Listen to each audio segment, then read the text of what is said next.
शहीद लेफ्टिनेंट किरण शेखावत के पिताजी हमारे साथ मौजूद हैं। बातचीत करने की कोशिश करेंगे। इनके द्वारा एक फाउंडेशन चलाया जा रहा है, उसके बारे में भी जानेंगे और किरण के बारे में भी जानने की कोशिश करेंगे, किस तरीके से उनकी शुरुआत हुई और क्या क्या चीज़ें हैं जो इनके माध्यम से देखने को मिली, कैसे मोटिवेट करते थे और क्या क्या चीज़ें हैं, बातचीत करने की कोशिश करेंगे। सर, जिस तरीके से किरण की शुरुआत हुई, मैम की शुरुआत कहाँ से हुई? जब वो छोटी थी, बचपन में थी, तो उनको मोटिवेशन कहाँ से मिला, क्या चीज़ें थी?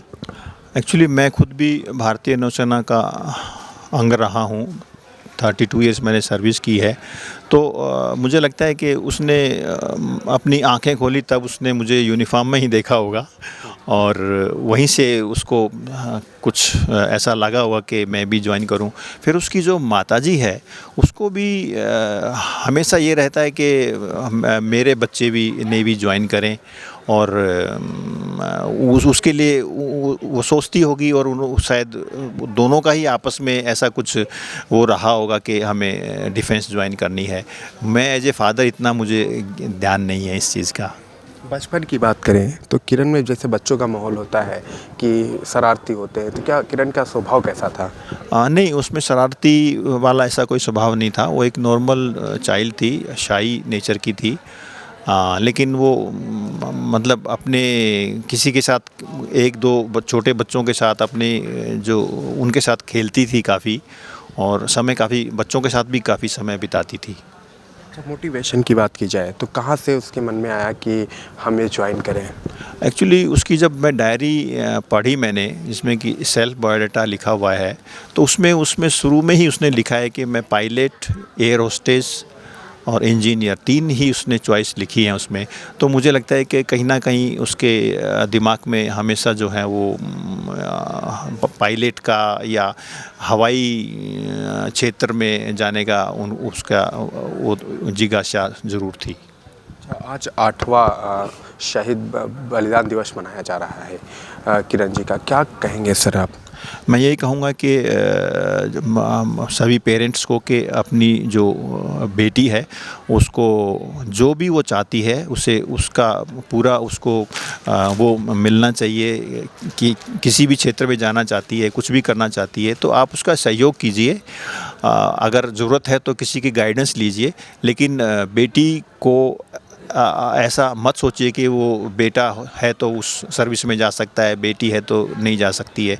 जो भी उसकी जो इंटरेस्ट ऑफ है जिस भी क्षेत्र में, उसमें उसका जाने के लिए उसका सहयोग कीजिए। गाइडेंस की बात जहाँ तक आपने करी, तो आजकल का जो युग चल रहा है इसमें क्या है कि लड़कियों को लेकर कुछ पेरेंट्स ऐसे होते हैं जो कि बाहर जाने के लिए कुछ रोकथाम और कुछ चीज़ें रोकते हैं कि लड़की है, लड़का नहीं है। तो इसको लेकर पेरेंट्स के लिए आपका जो मैसेज है ये क्या रहने वाला है?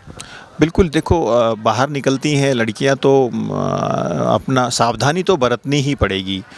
तो सावधानी बरतिए अपना, और लेकिन अपना जो मोटो है उसको मत छोड़िए कि मैं बाहर जाऊंगी तो ये हो जाएगा वो हो जाएगा। नहीं, ऐसा कुछ नहीं है। आप सावधानी बरतिए, साहसी रहिए।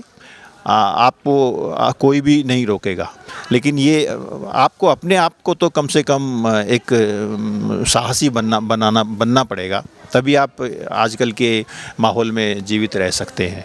सर, एक फाउंडेशन चलाया गया है, इस फाउंडेशन के बारे में बता दीजिए। हाँ, ये फाउंडेशन चलाया गया है कि लेफ्टिनेंट किरण के कुछ सपने, क्योंकि 26 ईयर्स भी उसका कंप्लीट नहीं हुए थे, उसको जाना पड़ा।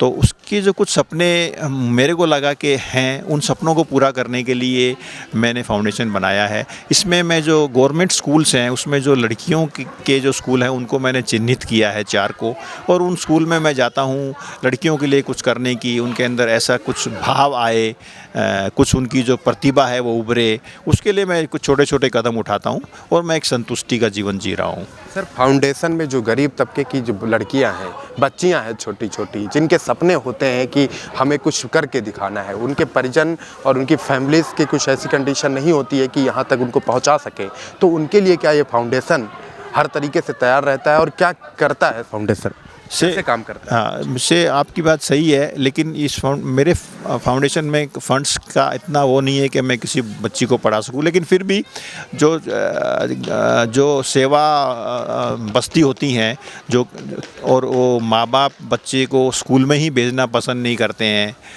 लेकिन तो मैं उनको बोलता हूं कि आप स्कूल में भेजिए और उनकी बस्ती के आसपास ही एक जगह लेके उन बच्चों को पहले शुरुआत करता हूं कि ये बच्चे यहाँ तो आए कम से कम। जब वो यहाँ आएंगे तो फिर कल को स्कूल में भी जाएंगे। घर से निकालता हूं मैं उनको, एक 15-20 बच्चे बैठते हैं, आपस में बात करते हैं, कुछ पढ़ते भी हैं, तो एक माहौल मिलता है उनको, पढ़ाई के प्रति उनका एक रुख आ जाता है और फिर बाद में वो स्कूल में भी जाते हैं। तो ऐसे धीरे धीरे छोटे छोटे स्टेप लेके ही हम आगे बढ़ेंगे। एकदम से समाज में बदलाव हम नहीं ला सकते हैं, लेकिन थोड़ा बदलाव भी लाए तो मेरे ख्याल ये काफ़ी रहेगा। जिस तरीके से सरकार जो योजनाएं चला रही है, बेटी बचाओ बेटी पढ़ाओ, इसको लेकर क्या अपने फाउंडेशन के जरिए आप सरकार से कुछ कहना चाहेंगे? नहीं, मैं कुछ नहीं कहना चाहूँगा। सरकार अपना काम कर रही है, लेकिन हर इंडिविजुअल को अपना काम करना चाहिए। जो भी योगदान आप दे सकते हो समाज में, प्लीज़ दीजिए। सरकार की तरफ मत देखिए, सरकार अपना काम कर रही है, आप अपना काम कीजिए। नारी शक्ति को लेकर क्या मैसेज, आपका क्या मैसेज है, क्या कहना चाहेंगे आप? एक पिता होने के नाते छोटी बच्चियों को, महिलाओं को, लड़कियों को क्या कहेंगे? मैं लड़कियों को यही कहना चाहूँगा कि बहादुर बनिए आप, और जो भी आपके सपने हैं उनको साकार कीजिए। अगर आपके सपने साकार होंगे तो दूसरों को भी आप एक प्रेरित कर पाएंगे। तो एक दूसरे से ही प्रेरणा मिलती है। तो अगर आप कुछ अच्छा कर पाते हैं तो लोग आपसे सीखते हैं और प्रेरित होते हैं। तो ये एक कड़ी है, ये किसी ने किसी से सीखा और उसने वो उपलब्धि हासिल की, फिर उसने किसी को सिखाया, उसने उपलब्धि हासिल की। तो ये एक कड़ी है, चलती रहेगी। बस यही कहना चाहूँगा मैं। बहुत बहुत धन्यवाद। तो जिस तरीके से देखा कि बेटी के सपने को पूरा करने के लिए एक पिता ने फाउंडेशन बनाया और लगातार उस पर काम करते हुए नजर आ रहे हैं। कैमरामैन महेश के साथ धीरेन्द्र शुक्ला, दिल्ली।